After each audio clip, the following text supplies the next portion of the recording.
Now on Channel 3 News. Harvey no longer a hurricane, but it has left massive widespread disaster, and now first responders are having a difficult time getting there. But they can't get here. Many citizens doing what it takes to help their neighbor. I'll go try to save some lives. How many we got coming? The record-breaking rainfall is reaching 50 inches in some spots. I can't believe this is happening, and I have no apartment. My apartment was decimated. You're watching Northwest Florida's news station. This is WEAR, Channel 3 News at 10 in high definition. Of course, our top story, Tropical Storm Harvey continues to drop buckets of rain in the Houston area. Some downtown areas are knee-deep in water, and now portions of the highway are shut down with as much as 10 feet of water. Right now, George Bush and Houston Hobby airports are closed until further notice due to the conditions from the storm. And the storm is going to continue to batter the coast of Texas because even more rain is expected over the next 4 days. Michael Locklear is in Houston tonight with the latest. This city is difficult to navigate with so many closed roads, including major ones like Interstate 10.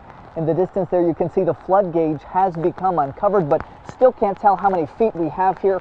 Probably 5 or so, judging by that submerged SUV that is slowly becoming uncovered, but the danger here is far from over.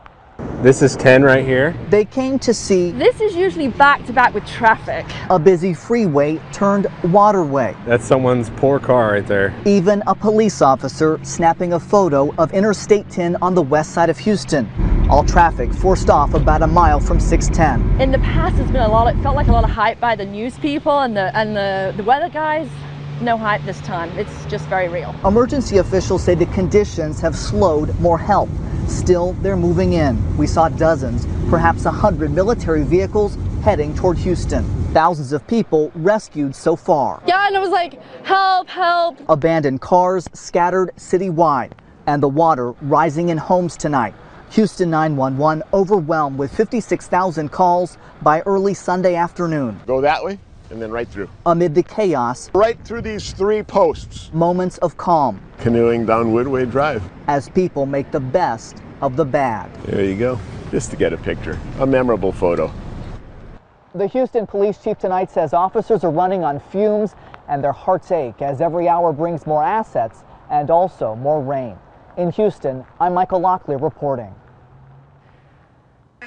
A Houston TV station was forced off the air this morning after their building started to fill with water. KHOU lost its broadcasting signal early this morning, and you can see it right there, the water coming in through closed doors and flooding their newsroom. Now crews are stationed at the Houston branch of the Federal Reserve Bank. And we are seeing so many devastating photos and video coming from Texas, and this is a heartbreaking photo from a nursing home in Dickinson. Floodwaters rushed in, and you can see residents just waiting to be rescued. 20 to 25 residents were evacuated safely. And as Harvey hit Houston with historic flooding, our reporters teamed up with a group of about 20 storm chasers stationed along the Texas coast for a close-up look at the devastation. Here are some of those sights and sounds from the front lines. This event is nothing like Katrina.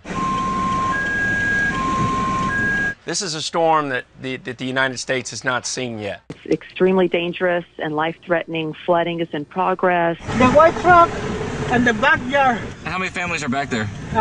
4, I think. 4?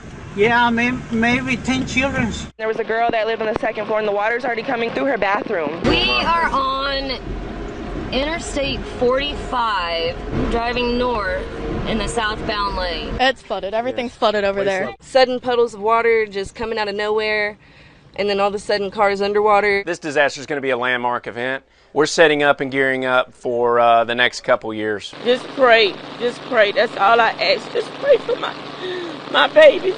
It's a serious storm. It's going to last 4 or 5 days, and quite frankly, this is day 1. The president had a teleconference on the federal response for Harvey. He tweeted this morning saying that there is an all-out effort going and it's going well. He plans to be going to Texas on Tuesday. Texas Governor Greg Abbott says support is pouring in from across the country. We've even received assistance from Governor Cuomo in New York, as well as offers of help from Florida, Arizona. This is something where everybody from the United States is pitching in to help out. Meanwhile, Houston's mayor defends his decision to not issue a mandatory evacuation order before the severe flooding. This is unprecedented. There's a lot of rain. So which neighborhood would you have to evacuate? Quite frankly, every neighborhood, every community received water and flooded. Every bayou went over its banks. You cannot put in the city of Houston 2.3 million people on the road. That is dangerous. More than 1,000 people have been rescued so far, and more than 300,000 people have lost power. The Red Cross has been serving 130,000 meals a day since the storm hit.